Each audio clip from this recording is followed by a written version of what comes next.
नमस्कार, आप देख रहे हैं न्यूज इंडिया। मैं हूं आपके साथ करुण कुमार। मुंबई से इस वक्त की बड़ी खबर आपको बता दें, पूर्व पुलिस कमिश्नर परमबीर सिंह पर शिकंजा कसता ही जा रहा है। नगर पुलिस स्टेशन में परमबीर सिंह का बयान दर्ज हो रहा है।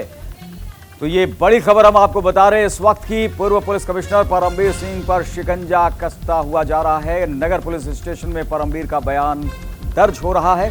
सोनू जलाल के इस मामले में परमबीर से पूछताछ चल रही है। धमकी देने और 3.5 करोड़ की वसूली का आरोप है। आपको बता दें, सोनू जलाल के इस मामले में परमबीर सिंह से पूछताछ हो रही है। धमकी देने और 3.5 करोड़ की वसूली का आरोप है। मामले में ठाणे पुलिस कमिश्नर ने बनाई एसआईटी। कल करीब 7 घंटे परमबीर से पूछताछ हुई थी। तो 230 दिन, करीब 230 दिन फरार रहने के बाद कल मुंबई पहुंचे तो परमबीर सिंह, और 6 घंटे से ज्यादा पूछताछ चली। करीब 7 घंटे तक पूछताछ हुई थी क्राइम ब्रांच के दफ्तर में, यूनिट 11 में, और एक बार फिर से अब पूछताछ का दौर चल रहा है। तो 5 तस्वीरें हम आपको दिखा रहे हैं परमबीर सिंह से किस तरीके से सवाल जवाब हो रहा है। कल 6 घंटे से ज्यादा वक्त का करीब 7 घंटे तक पूछताछ हुई क्राइम ब्रांच के दफ्तर में। परमबीर सिंह की फरार कथा हम लगातार आपको बता रहे हैं, और क्राइम ब्रांच तमाम सवालों के बाद जवाब ढूंढने की कोशिश करता हुआ, इसके अलावा चांदीवाल कमीशन में भी हाजिरी और वसूली का सच क्या, इन तमाम कवायदों के बाद सामने आ पाएगा, ये बड़ा सवाल। हालांकि पूछताछ का दौर लगातार चल रहा है। तो परमबीर सिंह पर शिकंजा साफ तौर पर कसता जा रहा है।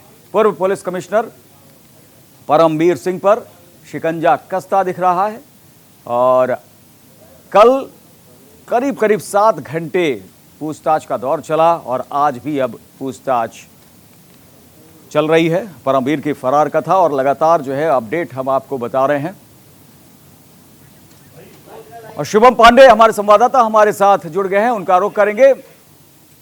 और शुभम, हम आपसे जानना चाहेंगे, परमबीर सिंह साफ तौर पर शिकंजा कसता दिख रहा है। इस वक्त किस तरीके से पूछताछ चल रही है, और ये भी खबर, ये भी अपडेट कि किला कोर्ट ने जिसने उन्हें भगोड़ा घोषित किया था, वहां पर एक अर्जी लगाई है कि उन्हें भगोड़ा घोषित किए जाने वाले उस नोटिस को रद्द किया जाए। क्या अपडेट मिल रहे हैं? जी बिल्कुल, आज सुबह जब परमबीर सिंह अपने घर से बाहर निकले तो सबसे पहले उन्होंने अदालत का रुख किया। अदालत में उन्होंने अर्जी लगाई कि जो उनके खिलाफ भगोड़ा घोषित करने की कोर्ट ने जो फरमान जारी किया था उस पर रोक लगाया जाए, जिसकी सुनवाई 29 अक्टूबर को है। उसके बाद परमबीर सिंह अपने वकील के साथ मुंबई से सटे ठाणे जिले के नगर पुलिस स्टेशन के लिए रवाना हो गए, जहां पर उनसे पिछले 2.5 घंटे से पूछताछ चल रही है। यह मामला 2018 का है, जब परमबीर सिंह वहां के मुख्य कमिश्नर थे। उनके ऊपर रवि दलाल नाम के एक शख्स ने वसूली करवाने का आरोप लगाया था, जिसमें 10 करोड़ रुपए की मांग की गई थी। ये पैसे प्रदीप शर्मा के द्वारा मांग की गई थी। प्रदीप शर्मा ने इनके ऊपर, जो रवि दलाल है, इनके ऊपर झूठा केस बनाया था। उसी मामले पर एफआईआर दर्ज हुई, इसमें 28 लोगों का नाम है। उसी मामले में पिछले 2.5 घंटे से परमबीर सिंह से इस वक्त पूछताछ चल रही है। जी बिल्कुल, इनके खिलाफ जितने मामले दर्ज हैं, शुभम, क्या ये माना जाए कि सब में पूछताछ का दौर चलेगा और साफ तौर पर 6 दिसंबर तक उन्हें गिरफ्तार नहीं किया जा सकता? तो क्या खुद परमबीर सिंह की तरफ से भी ये कोशिश की जा रही है कि जितनी भी एजेंसीज को पूछताछ करनी है वो वहां पर पहुंच जाए? जिस तरीके से उनकी तरफ से ये बात कही जा रही थी कि जांच में वो हमेशा सहयोग करेंगे, तो ये भी करते हुए दिखाई पड़ेंगे, यानी खुद ब खुद वहां पर हाजिरी लगाने के लिए वो जाते दिखाई पड़ेंगे। जी बिल्कुल, जहां जहां मामले दर्ज है वहां वो अलग अलग दिन जाकर पूछताछ में शामिल हो रहे हैं। कल जिस तरह से पहले इसकी शुरुआत जो है मुंबई के क्राइम ब्रांच जोन 11 हमने देखा कि वहां सबसे पहले उन्हें वहां पर पहुंचे, सुबह चंडीगढ़ से मुंबई यार, वहां से डायरेक्ट जाके वहां पर पहुंच के 7 घंटे तक पूछताछ हुई। उसके बाद आग थाने की तरफ रवाना हो गए। अब जो किला कोर्ट का मामला जो भगोड़ा घोषित हो चुका है, उस मामले में 29 अक्टूबर की तारीख आ गई है। अब इसी तरह से जो अलग अलग जांच है, जिसके बाद मरीन ड्राइव पुलिस स्टेशन है, वहां पर भी इनके ऊपर मामला दर्ज है, 15 करोड़ रुपए फिरौती का मामला दर्ज है। उसके बाद सीआईडी इस मामले की जांच करे। एनआईए जो है मनसूर हिरन मामले हत्याकांड में परमबीर सिंह का बयान दर्ज कर सकती है, क्योंकि सचिन वाजे की गिरफ्तारी, जो मास्टरमाइंड था, वहां पर जो बम रखे गए थे, जिलेटिन के छिड़के रखे गए थे अंबानी के बंगले के पास, इस मामले में भी परमबीर सिंह को बुलाया जा सकता है। तो बिल्कुल साफ तौर है कि अलग अलग दिन परमबीर सिंह खुद चाहते हैं कि मैं जाके अपनी जो है बात रखूं, अपने जो बयान वो दर्ज करा दूं, क्योंकि 6 दिसंबर तक वो सुप्रीम कोर्ट का सुरक्षा कवच लेकर जो है वो मुंबई में आए हैं। जी बिल्कुल शुभम, यहाँ पर यह भी जानना जरूरी है कि आखिर किस तरीके से यहाँ पर जो सीबीआई की भी बात हो रही है कि वहां से भी पूछताछ हो सकती है, वहां पर भी वो जाने के इच्छुक दिखाई पड़ रहे थे क्योंकि वहां से भी तमाम क्वेरीज हैं, उसे लेकर क्या अपडेट है? देखिए, सीबीआई जो वसूली जो इन्होंने आरोप लगाया था तत्कालीन गृह मंत्री अनिल देशमुख के ऊपर कि वो 100 करोड़ रुपए वसूली करवाते थे मुंबई पुलिस के अधिकारियों से, ये जो है लेटर बम के द्वारा परमवीर सिंह ने उसका खुलासा किया था। जिसके बाद महाराष्ट्र की उद्धव सरकार ने इसके लिए चांदीवाल आयोग की जो है कमेटी जो है वो बिठा दी। अब चांदीवाल आयोग कमेटी भी इन्हें जो है समन भेजी थी, हालांकि समन के वक्त ये नहीं आए थे क्योंकि 230 दिन तक ये अंडरग्राउंड थे। अब ये चांदीवाल आयोग कमेटी के पास भी जा सकते हैं, जहां पर सचिन वाजे को भी बुलाया जाएगा और इनसे और सचिन वाजे से क्रॉस एग्जामिनेशन जो यानी कि आमने सामने बिठाकर पूछताछ की जाएगी, कितनी बातों में कितनी सच्चाई, उसके बाद ही कुछ कहना संभव है कि इनके द्वारा जो लगाए गए आरोपों में कितने निराधार हैं, कितना ये सच है। जब ये दोनों सचिन वाजे और परमवीर सिंह को जब आमने सामने बिठाया जाएगा तो सारी सच्चाई सामने आ सकते हैं। उधर सीबीआई भी है जो परमवीर सिंह को समन भेज सकती है, क्योंकि सीबीआई ने पहले भी समन भेजा था तो हाजिर नहीं हुए थे, वो भी अलग से इस मामले में वसूली के जो मामले हैं जो इन्होंने आरोप लगाए थे उसकी जांच करे। हालांकि अनिल देशमुख के माफ कीजिएगा परमवीर सिंह के वकील ने सुप्रीम कोर्ट में कहा था कि सारे मामलों की जांच सीबीआई को सौंप दी जाए, वो पूरी तरह से सहयोग करेंगे। लेकिन उसके पहले ही वो जब उन्हें सुरक्षा कवच मिल गया सुप्रीम कोर्ट से, वो फिर मुंबई आ गए और अलग अलग जांच एजेंसी, अलग अलग पुलिस स्टेशन का इस वक्त वो दरवाजा खटखटाए हैं और वहां जाकर अपनी बयान जो है वो दर्ज करवा रहे हैं। जी बिल्कुल, तमाम अपने बयान दर्ज करा रहे हैं क्योंकि सुरक्षा कवच भी है उनके साथ शुभम। लेकिन यहाँ पर ये बात भी जाननी होगी कि उनकी तरफ से ये भी ये उन्हें कहा गया था कि डीजी होमगार्ड, क्या उस पद को एक बार फिर से संभालते हुए दिखाई पड़ सकते हैं क्योंकि उनका ट्रांसफर कर दिया गया था वहां पर?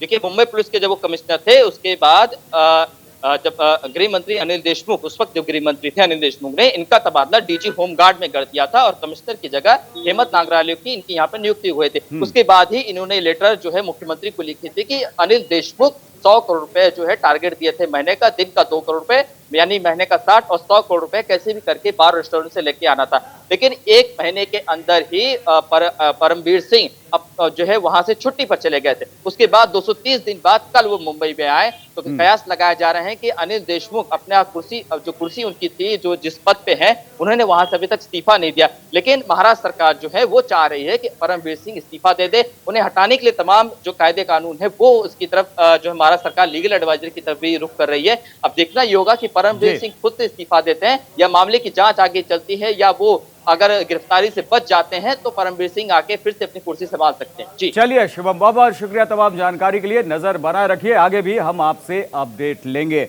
तो यहाँ पर तमाम जो अपडेट सामने आ रहे हैं और न्यूज इंडिया लगातार सबसे पहले आप तक पहुंचा रहा है। ऑपरेशन क्रोकोडाइल में जिस बिजनेसमैन विमल अग्रवाल की शिकायत पर परमवीर से पूछताछ हो रही है, उसने पूर्व सीपी पर उगाही समेत कई संगीन आरोप लगाए हैं। मुंबई की क्राइम ब्रांच इन सवालों के जवाब परमवीर से जानने की उसने कोशिश की है। मुंबई में विमल अग्रवाल से बातचीत की हमारे एडिटोरियल डायरेक्टर मनीष अवस्थी ने। महाराष्ट्र, जी हम महाराष्ट्र पुलिस, मुंबई पुलिस, जिसको कहा जाता है कि भारत की number 1 super cop police Maharashtra police. Maharashtra police का एक मुखिया जो कि पुलिस महानिदेशक के पद पर आसीन था, जी हाँ, परमवीर सिंह के आखिर उनके कारनामों का सच क्या है ये बताने के लिए कोई और नहीं बल्कि वही शिकायतकर्ता उद्योगपति विमल अग्रवाल न्यूज़ इंडिया पर हमारे साथ हैं। विमल जी, आपका स्वागत। नमस्कार जी। विमल जी, आपकी क्या शिकायत थी? देखिए जी, मेरे 2 रेस्टोरेंट्स हैं, एक अंधेरी में एक मलाड में है। ये रेस्टोरेंट जब हम चलाते थे तो परमवीर सिंह साहब, उनके जो राइट हैंड थे सचिन वाजे, उनके थ्रू उन्होंने पूरे बम्बई में लूट मचा रखा था। दुनिया भर का एक्सटॉर्शन, किसी भी तरीके से पैसा ना दो तो पुलिस की रेड नहीं आवे तो फिर चालू ना करने देवे, लोकल पुलिस को बोल के परेशान करे। तो उन्होंने मंथली एक पूरा पैकेज का सिस्टम नक्की किया था। जब परमवीर सिंह साहब सीपी बनते ही उस टाइम में कोरोना काल चालू हो गया था। कोरोना में कई महीनों तक वो किसी से जो है पैसे जमा नहीं कर पाए। उन्होंने जो उद्देश्य लेके आए थे कि रिटायरमेंट के पहले मैं इतने करोड़ रुपया जो है वो मैं उगाई कर लूँगा बम्बई से, वो नहीं कर पा रहे थे। तो उन्होंने इस तरीके का जो है एकदम अंधाधुंध एक्सटॉर्शन चालू कर दिया। इसकी सारी रिकॉर्डिंग्स जो मेरे सचिन वजी से हुई, जो मेरे और लोगों से बातें हुई, मैंने सब पुलिस को सबमिट की। पुलिस ने वेरीफाई किया, वेरीफाई करके उसमें एफआईआर दर्ज की, इन्वेस्टिगेशन किया। कई लोग उसमें जो कंसर्न थे उनका 164 के तहत बयान दर्ज हुए।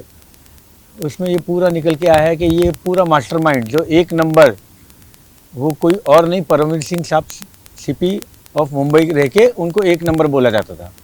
ये प्रूव हुआ और उनके ऊपर में एफआईआर रजिस्टर हुई और आगे की कार्रवाई चल रही है। लेकिन बिमल जी, मेरा सवाल आता है कि सचिन वाजे जो बात करते थे आपसे, उसमें क्रिकेट बेटिंग की भी बात आई कि क्रिकेट बेटिंग में कैसे कोरियर होगा, क्या होगा। आज हम न्यूज़ इंडिया के दर्शकों के सामने आखिर वो कोरियर को डिकोड करना चाहते हैं आपके जरिए कि वो कोरियर क्या है। देखो, सचिन वजे जो है ना, वो एक एक्सट्रीमली इंटेलिजेंट क्रिमिनल है, पुलिस ऑफिसर नहीं है।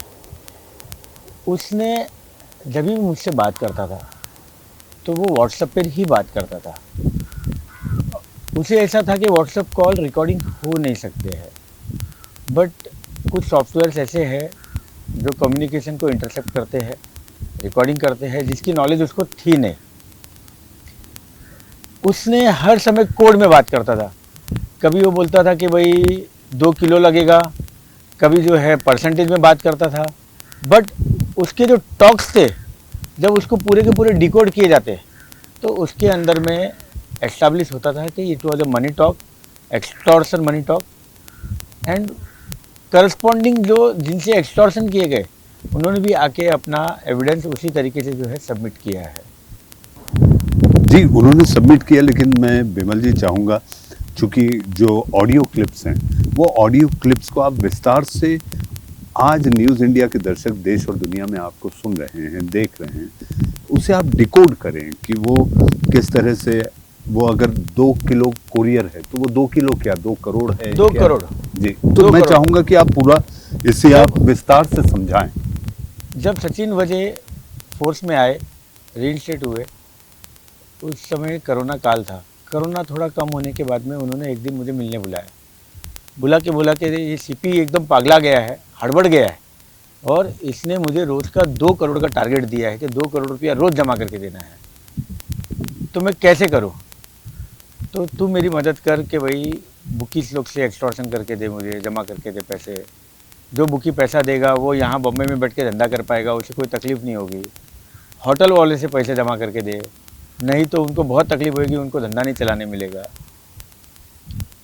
मुझे ये सब में इन्वॉल्व होना नहीं था, तो मैंने कई लोगों को उनको इंट्रोड्यूस कर दिया कि भाई तुमको जो करना है इनके साथ में मिलके करो। उनकी वो स्कीम कामयाब नहीं हुई तो उन्होंने एक बुकी के ऊपर रेड किया। रेड करके उन्होंने कई बुकियों का जो है उसके अंदर में कई लोगों का नाम एज अ वांटेड आरोपी दिखाया और उनसे पैसे की उगाई की। बुकी हो, प्लेयर हो, पंटर हो, जो लोग जुगाड़ खेलते थे उनको भी जो है बुकी करके दिखा दिया।